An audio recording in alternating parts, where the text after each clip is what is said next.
the board can make itself available through an avenue of things. One thing is we need to start as a Board of Education to not have systematic obstruction in the school system.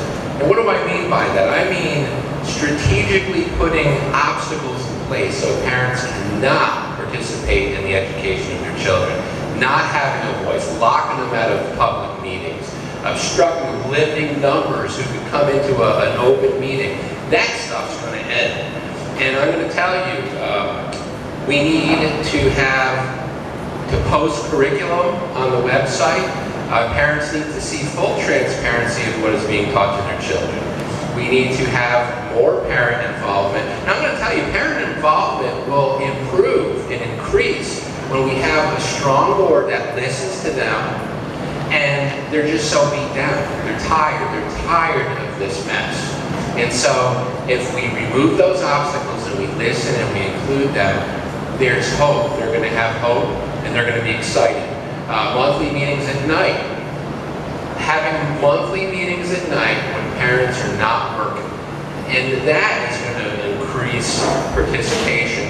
Yeah, some parents work at night, but the majority of parents work during the day and they will be there at night.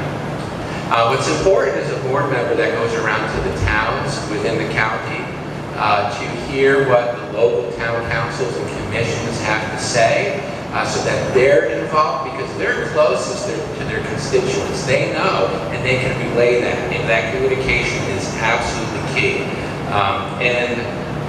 Our rural areas throughout the community, all of like Sharptown and the west side, we have all these areas in the community that are left out there. It's those people out there, all right? I'm going to tell you, this is the season of the underdog. The underdog has been kicked to the curb, and we need to serve them. They are our clients, and we need to reach out to them, and we need to serve them. They need to be included. We need to outreach. It is their day. We the people, we represent them and not the House. Thank you.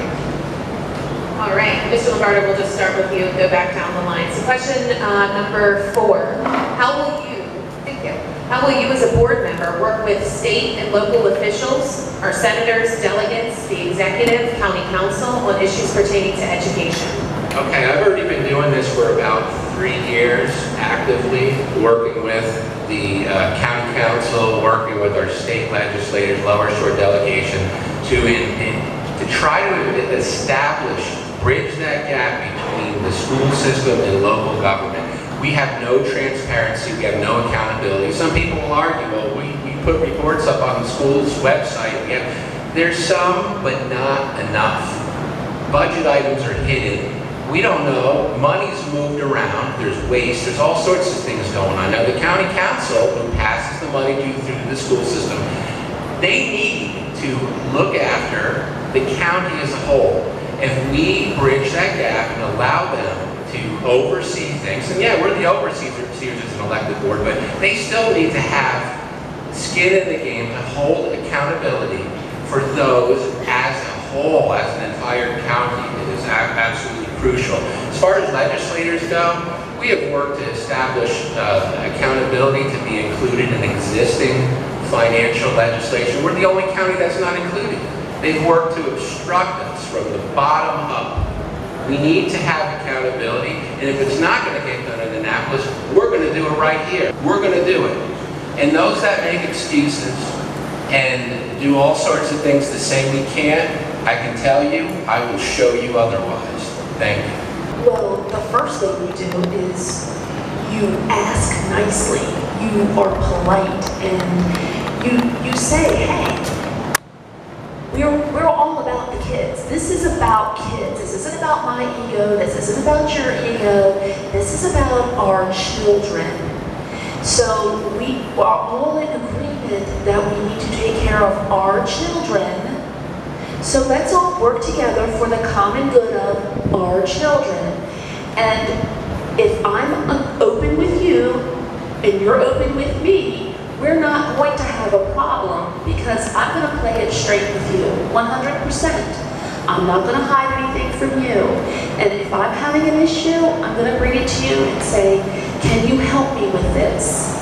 And if you can't help me with this because it's just not within your power to help me, and you say, I'm going to send you to somebody else, then I'm going to go to that person. Because I'm about getting it done for our children, for our parents, for our taxpayers, for our citizens.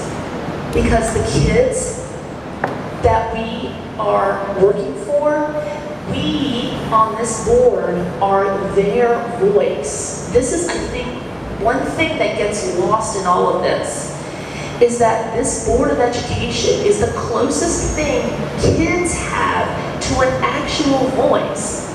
Yeah, adults vote for us, yeah. But we are the voice of the children. So we need to act like the adults and work for these kids because they are the beneficiaries of what we do. And we need to put our own egos and our own hurts and everything else aside and say, we're going to do this because it's for the betterment of our community and our children.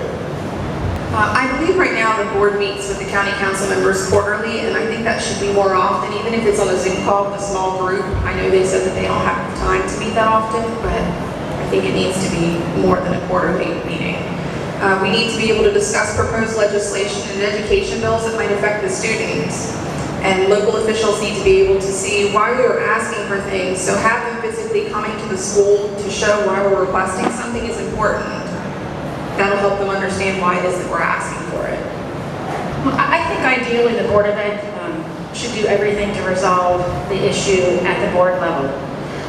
It might be through smaller meetings with certain board members, teachers, and parents if needed, but I think it's key to keep it local. And if it can't be resolved there, I would certainly think that the county council and the county executive could help with their legislative powers. You know, and there may be certain times when you need to go past all that. You need to contact your delegate or your senators and ask for flexibility in the interpretation of that particular situation. Most people think legislation is written in stone, when in reality there is flexibility. I actually met with Mary Beth Carozza on Monday, and she reassured me of this and said nothing is impossible. It may not be easy, but it's not impossible, and legislation can be changed. I've learned a lot of valuable techniques while I was in the military, instructions that not only helped me, but helped the men that worked underneath of me.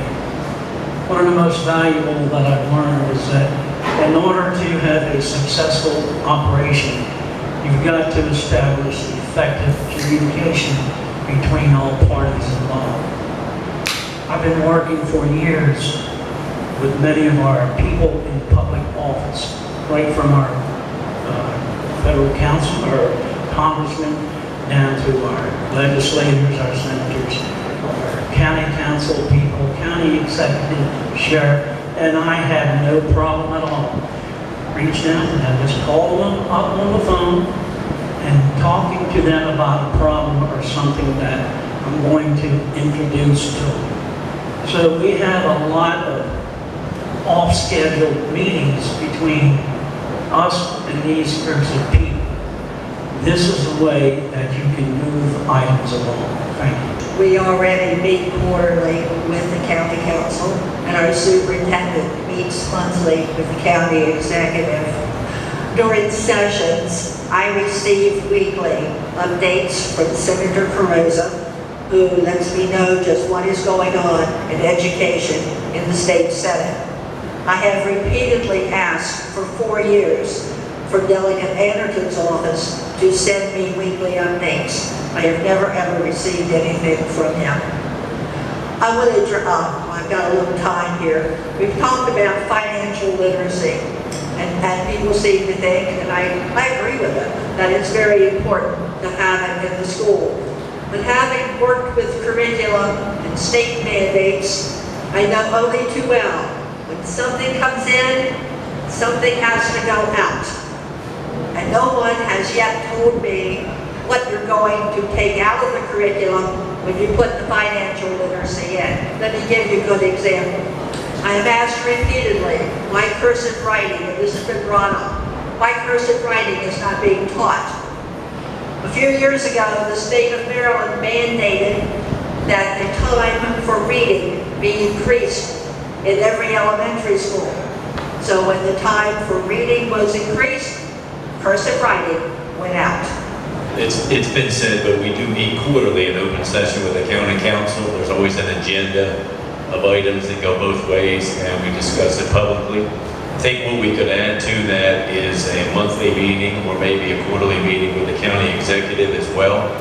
I know the superintendent meets with the current county executive, but I've never understood why the board chair, council president, county executive, and superintendent don't meet at least quarterly or monthly to keep that dialogue going, because we could head off a lot of issues if we did it in that form. We can also meet with the lower shore delegation quarterly as well and find out what's blowing around Annapolis, because many times we hear from our folks in the MABE office of the Board of Ed, the Maryland Association of Board of Eds, what legislation is being proposed, and we've never heard of it because we didn't take the time to meet with the legislatures, or they didn't take the time to meet with us. And then finally, you know, on the State Board of Education that hands down a lot of different things that we are supposed to do, we have 2 board members that are here locally.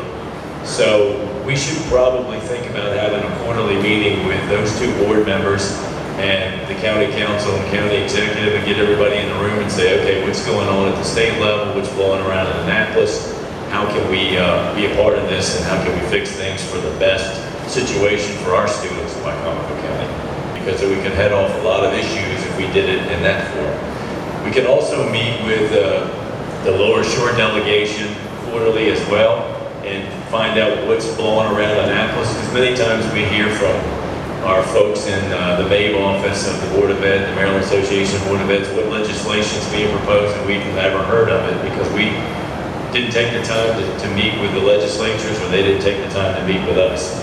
And then finally, you know, on the State Board of Education that hands down a lot of different things that we are supposed to do, we have 2 board members that are here locally. So we should probably think about having a quarterly meeting with those 2 board members and the county council and county executive, and get everybody in the room and say, okay, what's going on at the state level, what's blowing around in Annapolis, how can we be a part of this, and how can we fix things for the best situation for our students in Wycomico County. Great, thank you. This last question was what changes should be made on the state and local level regarding public education, but I was reading through the, just in time. I was reading a lot of these questions, and I think a lot of them probably are more important with that. Is that okay if we, like, if you don't want to skip that question, I don't mind going down. It's just a lot of these questions sort of answer that question specifically. So are you okay with that? Okay.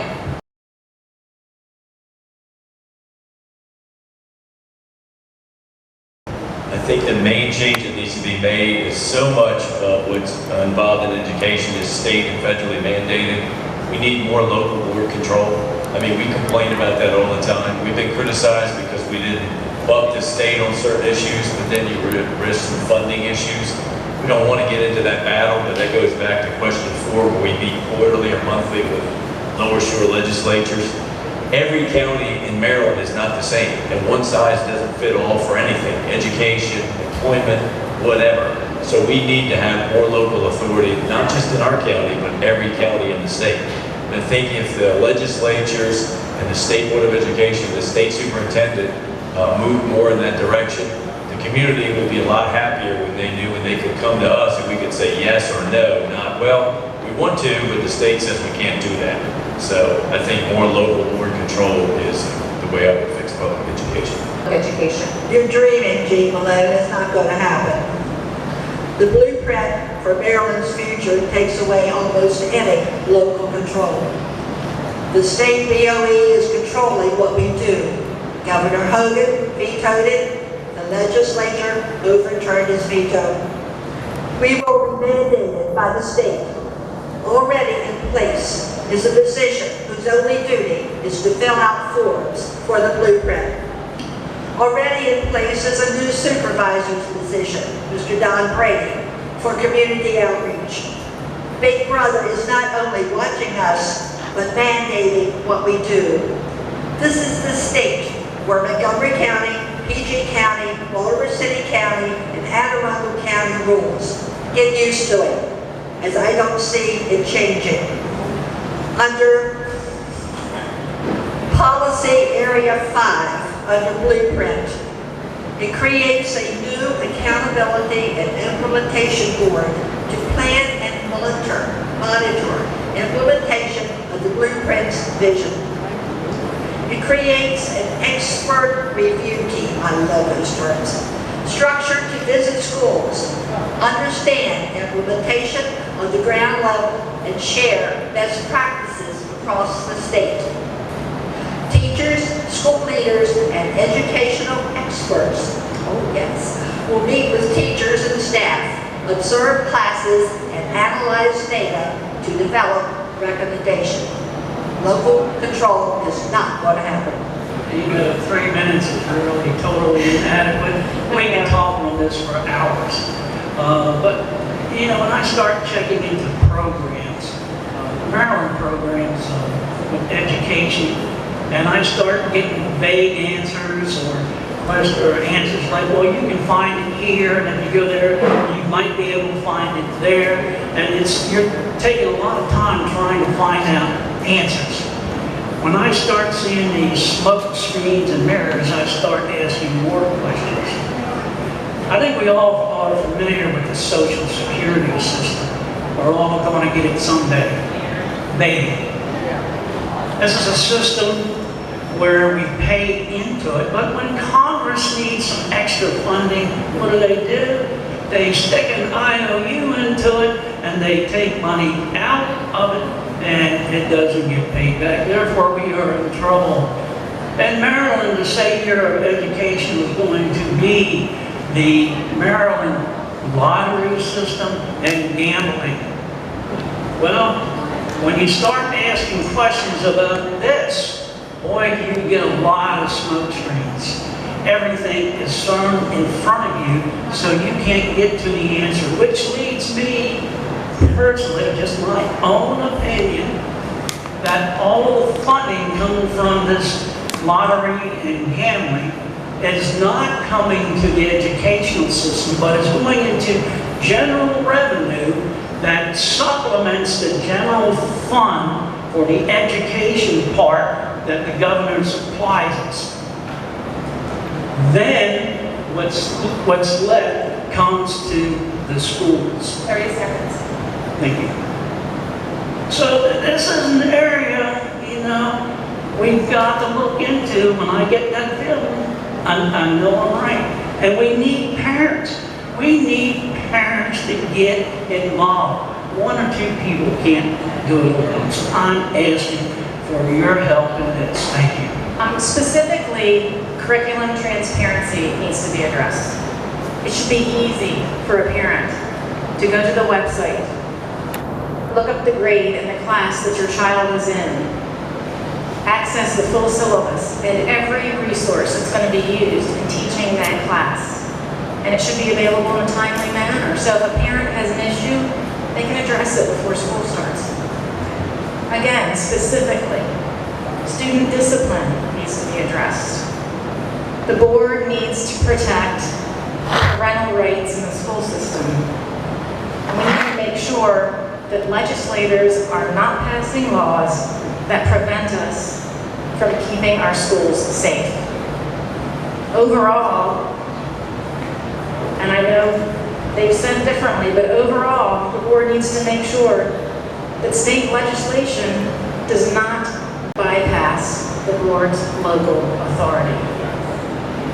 It may be difficult, it may be a fight, but it's not impossible. Thank you.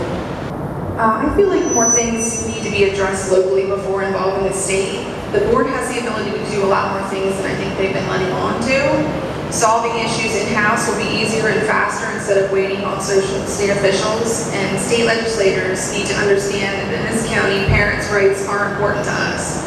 And we support education. We do not support bills that will put our children in harm's way. And what works across the bridge will not work here, and it will not work everywhere in the state. I'm going to stick with what Kristen was going for, with sticking more to the local level. I'm going to tell you a story to answer your question. When I worked in Bedford County, Virginia, we had to upload our syllabus at the beginning of the year, technically the end of the previous year. Every week, I was required to upload my lesson plans for the entire week to my website, along with all of the assignments I was planning on giving my students. I also had a separate website that I was required to upload all of my notes to, so my students could access them online. This whole process took me about an hour at the end of the year because the system was a slightly new one and, well, the computer was old. But weekly, it took me 5 minutes. The note system took me anywhere from 10 to 15, depending on how many notes I had. This is a system that can easily be implemented in the county because that would be transparent for parents. A parent could log in and see precisely what their kid was doing for the entire week and see what the notes were in case their kid was sick. Pretty simple.